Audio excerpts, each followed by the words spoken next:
चौथा पॉइंट है आपका पेशेंस आपको पे करता है। पेशेंस कैसे पे कर सकता है मैं आपको बता रहा हूँ। सपोज कोई चार्ट या फिर किसी भी स्टॉक का आप नाम सोच लो या फिर किसी भी इंडेक्स का नाम सोच लो। जब वो एक जोन में रहता है ना, तो आपको वेट करना पड़ता है कब ये ब्रेकआउट करे, ब्रेकडाउन करे या फिर इस जोन से निकले तब मैं ट्रेड करूँगा। अगर आप पेशेंसली उसे फॉलो करते रहते हो, करते रहते हो, करते रहते हो और जब वो ब्रेकआउट करता है, जब वो ब्रेकडाउन करता है, जब आप ट्रेड मारते हो ना, तब आपका ट्रेड आपके फेवर में जाने का चांसेस ज़्यादा रहता है। और अगर मान लो 2 बार स्टॉप लॉस हिट किया, तीसरा बार फिर आप एंटर किए सेटअप के साथ, तो आप जैसे ही देखोगे आपका वो बड़ा मूव जो आप देख रहे थे इतना दिन से, वो बड़ा मूव आप कैप्चर कर पाए और आपको वो जो आप जो इतना दिन से ट्रेड छोड़ के रखे थे, उसका आपको एक बड़ा पे मिला, बड़ा प्रॉफिट मिला। तो जो आप वहाँ पे 500-500 500-500 करके कमा रहे थे 2000 ना, वो एक बार में आप 5000 ले सकते हो। तो पेशेंसली चार्ट को फॉलो करना पड़ेगा। पेशेंसली आपको मार्केट को देखते रहना पड़ेगा। हर ट्रेड आपके लिए नहीं है, ये आपको लिखना पड़ेगा कहीं पे कि अगर यहाँ पे 1000 पॉइंट का मूवमेंट हो गया है, आपके सेटअप बने बिना, आपके हिसाब से छूट गया, तो ट्रेड आपका था नहीं। वो ट्रेड आया, बना और वो चला गया, तो ट्रेड एक रैंडमली ट्रेड था कहीं से मार्केट को मूव करना। मार्केट अगर आप 1995 से देख रहे हो तो आज सेंसेक्स जो है कितने का हो गया है। तो इतना बड़ा मूव कवर करने का आपका आप थे भी नहीं। तो उसी तरह से आपको सोचना पड़ेगा आप आपका ये नहीं है।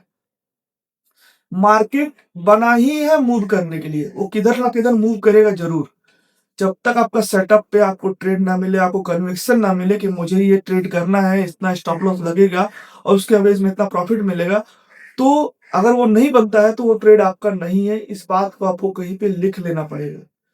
तो पेशेंसली चीजों को फॉलो करना है। सेटअप बनता है तो स्टॉप लॉस के साथ अपना ट्रेड पंच कीजिए।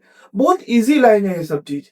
ये चीज बहुत ज्यादा आपको कोई खुल के बात नहीं करता है, बहुत क्लियर वे में, साइलेंट वे में। बहुत सारा कोई आता है तो अपना स्ट्रेटजी ही बताता है। हर किसी का अपना अपना स्ट्रेटजी है। आपका स्ट्रेटजी आपका है और किसी का जो स्ट्रेटजी है वो उसका है। क्यों? क्योंकि वो स्ट्रेटजी को आप फॉलो नहीं कर सकते। वो स्ट्रेटजी में उसका दिमाग ज्यादा इन होता है, आपका दिमाग उतना ज्यादा, आप उसे इमोशनली देख ही नहीं पाओगे। चार्ट को जब आप इमोशनली देखना शुरू कर दोगे ना, इमोशन उसमें आपका आ जाएगा कि नहीं, कन्विक्शन मेरा आ रहा है इस कैंडल में, तो उसी कैंडल में आप ट्रेड करते हो और इसका स्टॉप लॉस लगाते हो, तो देखना वो कैंडल जब भी बनता है ना, तो आपको एक अलग सा कन्विक्शन आता है। लेकिन अगर आपको मैं आपको बोल दूं ना कि भाई यहाँ पे ट्रेड बन रहा है, लेकिन आप जब चार्ट को देख रहे हो तो आपको वहां पे कुछ नहीं दिख रहा, वो आपको लग रहा है कि यहाँ से कहीं जा ही नहीं सकता, यहाँ तो नीचे चला जाएगा, मैं तो बोल रहा हूँ ऊपर जाएगा। तो ऐसा नहीं है भाई। आपका सेटअप आपका है, आपका रूल आपका है, किसी का चीजें फॉलो मत करो। कोई भी आता है रैंडमली, किसी का माइंडसेट ले सकते हो, किसी का रूल्स रेगुलेशन ले सकते हो, लेकिन किसी का सेटअप आप नहीं कॉपी कर सकते हो। ये इम्पॉसिबल चीजें हैं। तो जब तक इस चीज को आप नहीं समझोगे, नहीं जानोगे, तब तक ये चीज हो नहीं सकता। कोई आके बहस कर सकता है कि नहीं भाई मैंने तो उसके चीजें देख के आज मैंने इतना प्रॉफिट बनाया। भाई ऐसा नहीं है। उसमें भी आपका कुछ ना कुछ जरूर परसेंटेज रहा होगा, तभी जाकर आप उसमें प्रॉफिट बना पाए हो, नहीं तो नहीं बना पाते।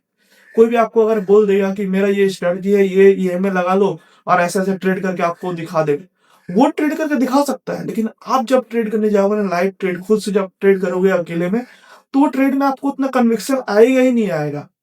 भले आप 10 दिन कर लोगे, लेकिन चौथा दिन मतलब 11वां दिन 12वां दिन आप उसे छोड़ के भाग जाओगे, या फिर उसमें आप एक नया कुछ खोज लोगे उसके अंदर जो आपका होगा। तो इसी को अपना ट्रेडिंग कहते हैं। और अपना ट्रेडिंग कैसे होगा? जब तक आप पेशेंसली चार्ट को फॉलो नहीं करोगे, चार्ट के साथ आप बैठोगे नहीं, तब तक कुछ नहीं होगा। पेशेंस पे करता है, इस बात को याद रखिए आप।